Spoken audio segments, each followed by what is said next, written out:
ny fitondran'Andriamanitra azy izay.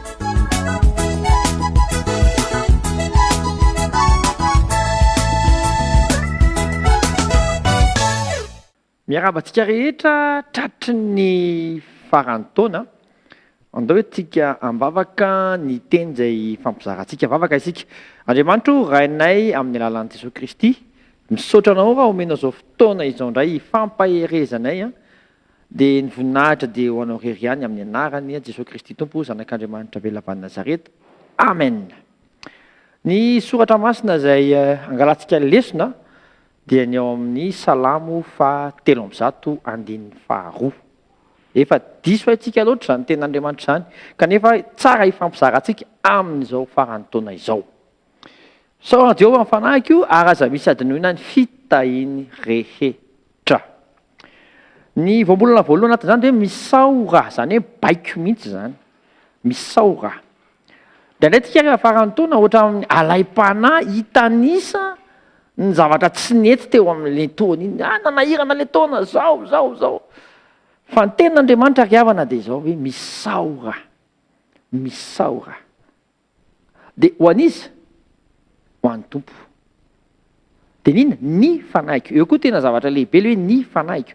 Satria izany indraindray isika eo amin'ny fiainantsika dia ilay zavatra niatra tamin'ny tenantsika, tamin'ny nofontsika ny ohatran'ny tena mipetraka ngeza be. Fa ny tian'Andriamanitra apetraka eto dia hoe ny fanahiky. Izany hoe tian'Andriamanitra akasitraka ny fitantanany nandritra ny taona lasa iny. Tena hoe mahatsiaro ianao izany ny kolokoloany ianao. Na mametraka ny toeran'Andriamanitra amin'ny fomba hafa mihitsy ianao. Mitoy moa dia aza misy adinoina ny fitahiny rehetra. Ny azo ambara amin'izany riavana dia izao. Matoa ianao na atody an'izao farany taona izao dia izao. Teo ny Tompo. Mety betsaka ny zavatra nandalovantsika indrindra tamin'iny taona iny fa izao.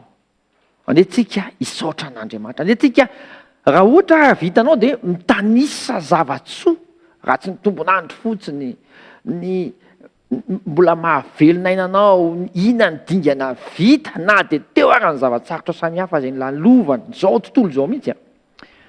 Fa ny endrika anankiray hoentinao hisaorana an'Andriamanitra amin'ny zavatra rehetra dia tena mahafaly an'Andriamanitra izany riavana. Ten'Andriamanitra dia milaza mihitsy ny hoe misaora amin'ny zavatra rehetra fa izany ny sitrapon'Andriamanitra ao amin'ny Jesosy Kristy.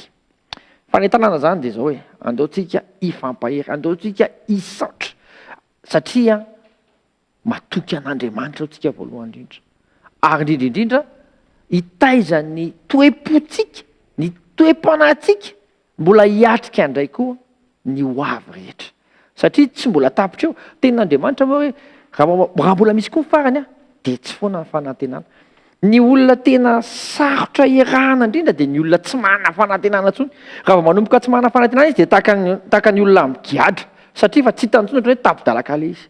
Fa noho ny amin'ny Tompo, amin'ny anaran'i Jesosy dia tononona aminao fa manana fanantenana ianao. Satria ianao manana an'Andriamanitra, satria ianao matoky an'Andriamanitra, fa tsy matoky amin'ny fahitana ianao fa matoky amin'ny finoana. Be dia be ny teny izay manome toky ny ho avintsika. Raha ny Jeremia 29:20 izay vakitsika foana fa tsika foana hoe izao manana hevitra na projet heverana ho anao. Projet hitondra fiadanana fa tsy loza.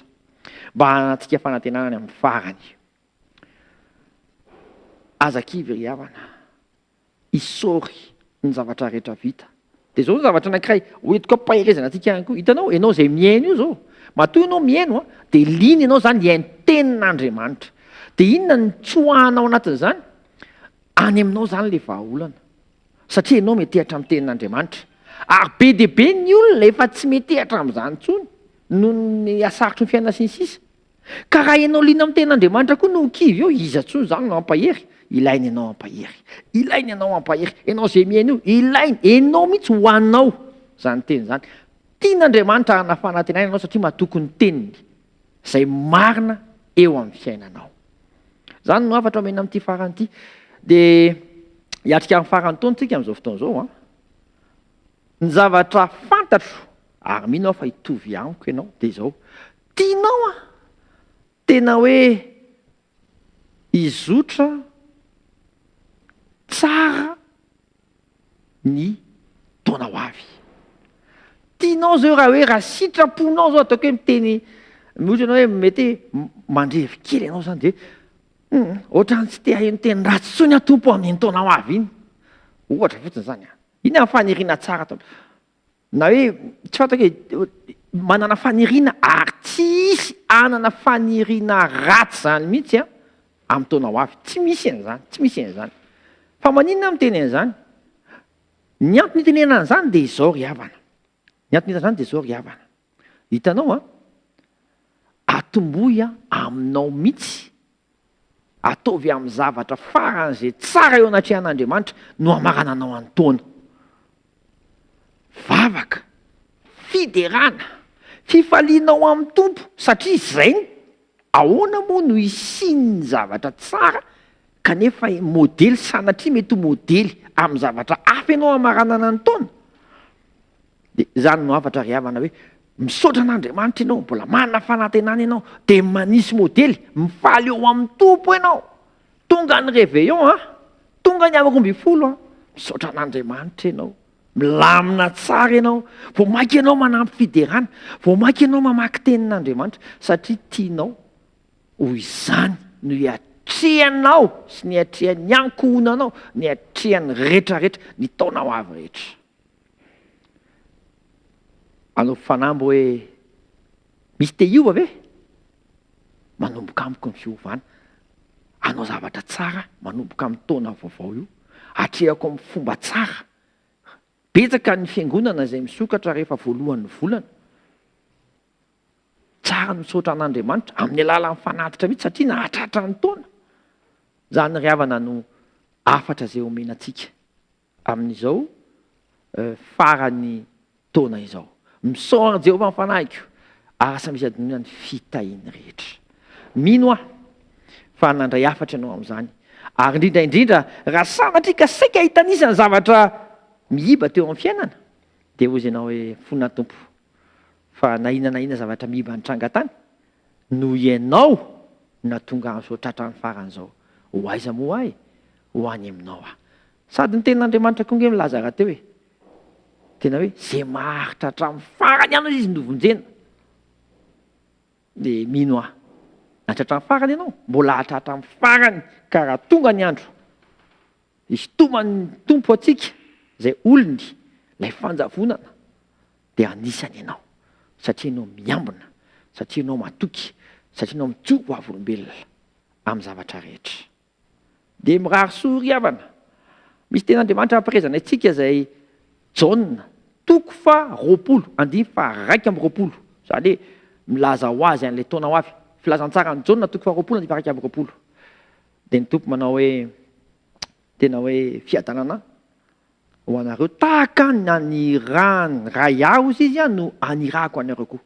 Izany hoe amin'ny taona ho avy ve tian'Andriamanitra iraka ianao, tian'Andriamanitra ho vavolombelon'ny tompo ianao, tian'Andriamanitra hanao ny asan'Andriamanitra ianao, na inona ianao ilay ilaina hijoro eo amin'ny banga atoky amin'ny tompo foana dia noho ny aminao dia hifaly mandrakariva ao amin'ny tompo manomboka aminao ka hatramin'ny manodidina anao. Ho an'Andriamanitra ery ny voninahitra andeha hoe tsika mbavaka izany fa tsy vitan'ny vava fa miaraka amin'Andriamanitra ihany no ahafahana tena hanatanteraka izany. Vavaka isika tompo Andriamanitra io rainay amin'ny alalan'i Jesosy Kristy. Misaotra anao zahay fa tratran'izao farany izao ary fantatray fa na inona zavatra tranga dia aminay dia noho ny fitantananao na toy izao anay, noho ny fitantananao na tratraranay ny farany. Mamerina izay mbola manavaondray ny fanekenay hiaraka aminao Jesosy Kristy hamakivaky ny taona vaovao, hamarana ny taona ho avy eo amin'ny fifaliana ao aminao, hijoro ho vavolombelonao ka tena hoe amin'ny fiarahana aminao no hamaranana ny taona. Misaotra tompo, misaotra tena hoe isiny sehatra ahafahanay mifanentana amin'izany aneo ny voninahitra ao. Ho aiza moa izay raha tsy ho any aminao dia anapofo an'izany izay den'izao farany taona izao mba hiatrehanay ho avy mamirapiratra miaraka aminao. Amin'ny anaranao Jesosy Kristy misaotra mandray an-tanana amin'ny fiainanay. Amen. Fiadanana tratran'ny farany daholo tompoko.